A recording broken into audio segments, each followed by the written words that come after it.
ജമാഅത്തെ ഇസ്ലാമിയുമായുള്ള ബന്ധത്തിന്റെ പേരിൽ UDF-നെതിരെ CPIM നേതാക്കൾ വലിയ ആരോപണങ്ങൾ ഉന്നയിക്കുകയും വിഷയം അതിഗൗരവമായി ചർച്ച ചെയ്യുന്നതിനുമിടയിൽ ജമാഅത്തെ ഇസ്ലാമിയോടൊപ്പം വേദി പങ്കിട്ട് CPIM MLA ദലീമ ജോജോ.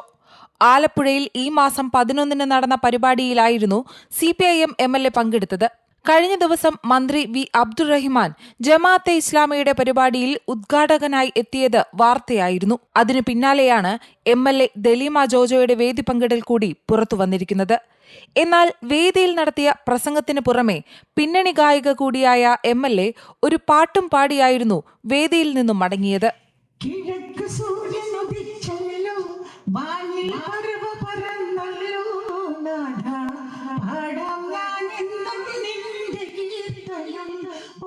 അതേസമയം ജമാഅത്തെ ഇസ്ലാമിക നിയന്ത്രണത്തിലുള്ള ചാരിറ്റി സംഘടനയുടെ പരിപാടിയിലാണ് താൻ പോയതെന്നും നന്മ മാത്രമേ കണ്ടുള്ളൂ എന്നും അത് പ്രശ്നമാക്കേണ്ടതില്ലെന്നും MLA പ്രതികരിച്ചു. ചാരിറ്റിക്കു വേണ്ടി ആര് വിളിച്ചാലും പോകുമെന്ന് ദലീമ ജോജോ 24-നോട് പറഞ്ഞു. ജമാഅത്തെ ഇസ്ലാമിയുടെ പരിപാടിയിൽ പങ്കെടുത്തത് ഒരു വാർത്ത വരുന്നുണ്ടേ.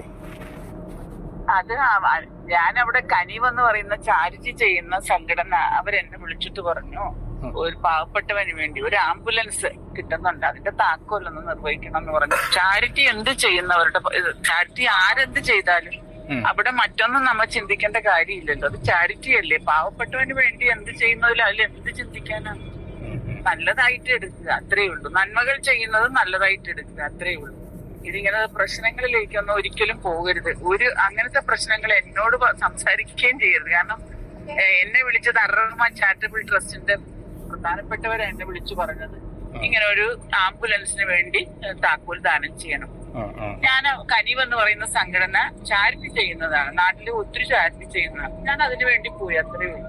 ലോകത്തെവിടെയായാലും ഏത് സമയത്തും 24 വാർത്തകളും ഓഗ്മെന്റഡ് റിയാലിറ്റി പാക്കേജുകളും എക്സ്പ്ലെയിനറുകളും വിശദമായി കാണാൻ ഞങ്ങളുടെ YouTube ചാനൽ നിങ്ങൾക്ക് സബ്സ്ക്രൈബ് ചെയ്യാം.